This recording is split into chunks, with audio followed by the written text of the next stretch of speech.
I want to start today by looking at a map, specifically a map of Geneva, Switzerland. Okay. Because before we hit record, I was messing around with Google Earth, trying to verify the central claim of the document we're covering. And I have to admit, this one made me pause. It's a very, very specific coordinate, isn't it? It is. The source we're deep diving into is a text called the Cern Ley-Line and the Luciferian Globalist Alignment by an author named Louis B. Vega. Right. And he starts with a claim that sounds like it belongs in, I don't know, a Dan Brown novel. Yeah. He says if you draw a line from the headquarters of Cern The massive particle physics labs. to the European headquarters of the United Nations, the distance is not random. No. The author claims it is exactly 6.6 kilometers. 6.66 kilometers. Now, A tried this, and depending on where you drop the pin, you can get 6.65, 6.67. But, I mean, it is terrifyingly close to that number. And that's the hook, right? That's the hook. The author argues this isn't a coincidence of urban planning. He says it is a Luciferian ley line. And that concept, the ley line, that's really crucial for understanding the rest of this document.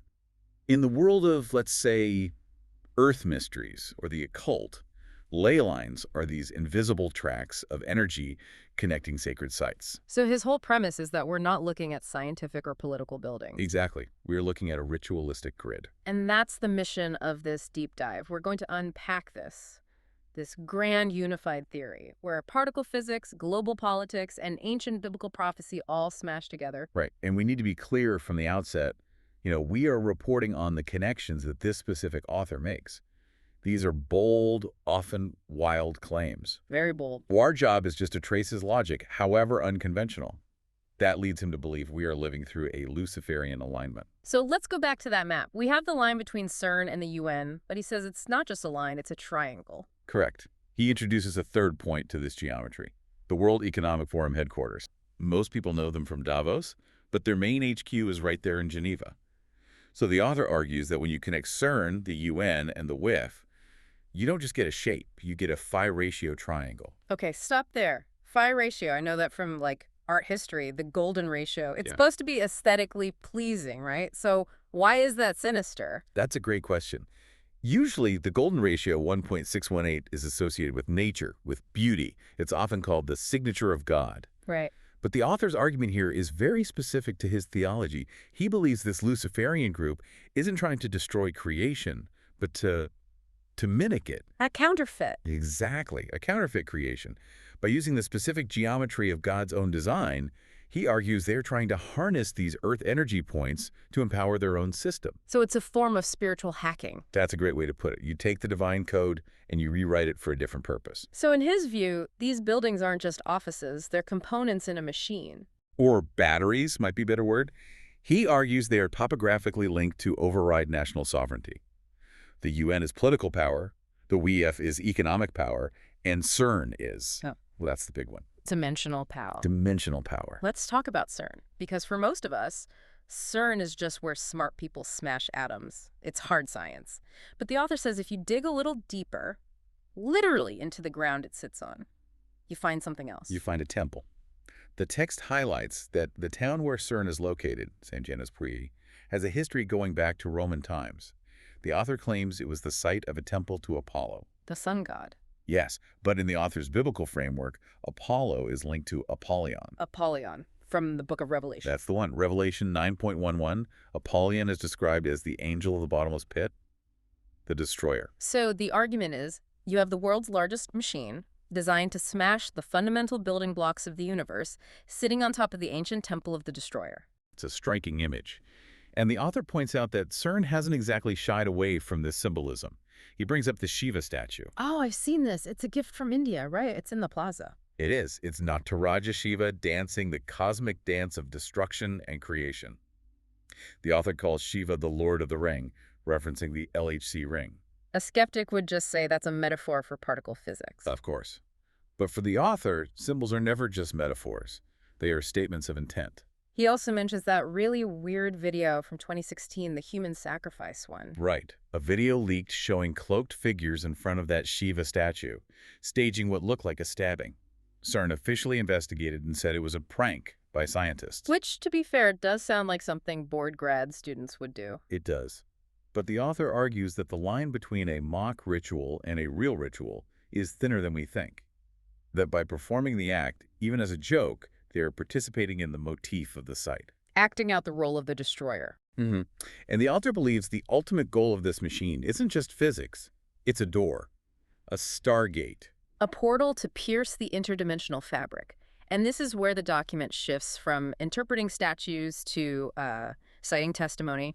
He introduces Dr. Astrid Stuckelberger. The whistleblower, right? Right. But the author cites her as an insider source. She recounts a story that allegedly happened at a dinner or a wedding in 2016. She says she was seated with a nuclear physicist from Cern. So this wasn't a formal interview or anything? No, just casual conversation. And according to her, this physicist wasn't bragging about a new particle, he was confessing. He allegedly told her that they had successfully opened a portal at the LHC. And that something came through. That's the crux of it. We opened the LHC, and another being came out and sat at the table. And that's actually why the author finds it credible. The details are mundane. Right. When she asked what the being looked like, the physicists allegedly said they couldn't describe it. It was beyond their perception. But, and this is the detail the text focuses on, the being left a scarf behind. A scarf. A scarf. That is bizarrely specific. It grounds the fantastical in physical reality. For the author, this scarf is proof that these are not just energy fluctuations.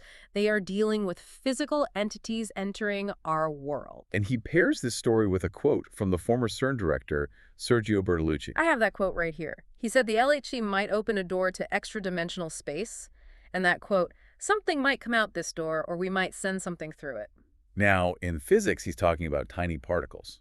Gravitons. Okay. But the author says, listen to them.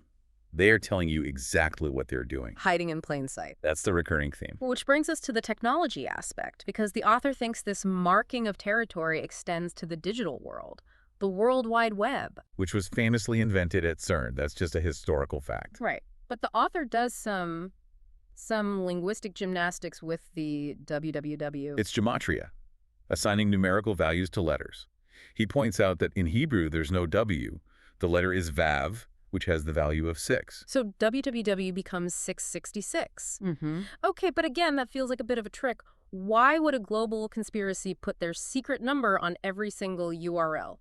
This goes back to an idea in ritual magic about consent. The author says for a ritual to be powerful, that the participants have to consent to it. They don't have to understand it, but they have to use it. So just by typing www, we are opting in. In his view, yes. He sees the same thing in the logos, the CERN logo, the WH, the WEPA-U. He traces the 666 spiral in all of them. It's corporate branding for the end of the world. Precisely. So we have the spiritual science at CERN. Let's pivot to the political arm, the UN and the World Economic Forum. How do they fit into this plan? If CERN is the engine, these organizations are the steering wheel. The source describes a two-pronged attack. While the portal is being opened physically, the political structures are being consolidated to prepare for who or what comes through. The text uses that Babel 2.0 metaphor. It does, the biblical Tower of Babel, the story where humanity united to build a tower to heaven and God scattered them. The author sees the current globalist movement as reconstructing Babel. And the WHO treaty is a big part of this for him. A huge part. He points to the pandemic meetings held at the UN headquarters, again, right down the road from CERN. He argues the emergency powers sought by the WHO are designed to bypass national constitutions. And the World Economic Forum provides the people for this. Exactly. Klaus Schwab's young global leaders. The author views them as the administrators of this new Babel, infiltrated into cabinets to dissolve national sovereignty from the inside. It's terrifyingly efficient, if true. But just when I thought I had a handle on the scope of this, the author zooms out, way out. To Mars. To Mars. The Martian triangulation. I have to admit, when I got to this section, I thought, okay, now we've really lost the plot. How do we get from Geneva to the Red Planet? Well, it comes back to the question. If CERN is a temple and they're summoning entities, where are these entities from? The author suggests they aren't just abstract demons, they are connected to an ancient civilization on Mars. The Cydonia region. Right. This is the area famous for the face on Mars and those pyramids from the old Viking orbiter photos. Most scientists say it's just tricks of light and shadow. Pareidolia. Right. But the author claims Cydonia was a real spaceport, a Stargate complex, used by these entities before the creation of man. And here's the claim that really made me stare at the diagrams in this document. He says CERN is a copy. A mirror image. The author provides a map overlaying the CERN facility on Earth, with the Cydonia complex on Mars, and he identifies 3 specific correspondences. Okay, walk us through them. This is the whole as above, so below thing, isn't it?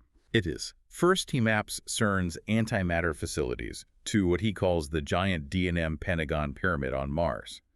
He says the geometry is identical. Okay. Second, the globe of science and innovation, that big wooden dome at Cern. He maps that to the Pleiades 7 Pyramid, or Star City on Mars. And the third one? The roundabout gateway to Meron. He claims this corresponds perfectly to the face on Mars itself. So the implication is the architects of Cern were following a blueprint. A blueprint that is thousands, maybe millions of years old. His theory is that the layout itself creates the resonance. If Cydonia was a machine that opened portals, then building a replica on Earth allows you to tune into the same frequency. It turns the entire facility into a receiver. Exactly. And it implies the fallen angels they're trying to summon, he says they have never left. They're just waiting for the door to open again. Which brings us to the final question, the end game. Why now? Why the urgency? The author's answer is entirely theological. He calls it the tribulation period. The final 7 years. Yes. But he offers a really interesting strategic insight. He claims that Lucifer is outnumbered. Outnumbered? In the biblical story, 1/3 of the angels fell with Lucifer, so 2/3 remain loyal to God. The author argues this 1-to-3 ratio is a military problem for the Luciferian side. They need reinforcements. So the portal isn't just for exploration, it's a troop movement. It's a jailbreak. Yeah. He says they need to open the bottomless pit to bring in these entities to even the odds before the final battle at Armageddon. But something is stopping them. The text talks about a restrainer. This is the snag in the plan. The author explains that the body of Christ believers on Earth act as a spiritual dampener. Their presence interrupts the signal. So they can build the collider, they can sign the treaties, they can lay out the geometry, but they can't flip the switch. Not fully. Not until the restrainer is removed. And the author links this directly to the rapture. He argues that once the believers are taken out of the way, the resistance collapses. The world ruler, the Antichrist, steps in, and the portal opens wide. It really is a grand unified theory of conspiracy. It takes the hardest science we have, the most complex geopolitics, and wraps them entirely inside a biblical prophecy. It does. And what's fascinating is how the internal logic works. If you accept the first premise, that the spiritual world is the real world, then everything else follows. The 6.66 kilometers isn't a coincidence, it's a circuit board. The logos aren't branding, they're sigils. It forces you to look at the world differently. You stop seeing random events and you start seeing a script. A script that's been written for a very, very long time. And that brings us to the end of this deep dive. But before we go, I want to leave you with one final thought from the text. The author claims the ancient layouts on Mars are mirrored in modern Geneva. That the sacred geometry is hiding in plain sight. Which raises the uncomfortable question, if we really are living on a grid designed to harness energy, where else is it happening? If you looked at the architecture of Washington, D.C., or London, or Beijing with this specific lens, would you find the same patterns? Are we walking through rituals every day without realizing it? It's something to think about the next time you open a map. Thanks for listening. We'll catch you on the next deep dive.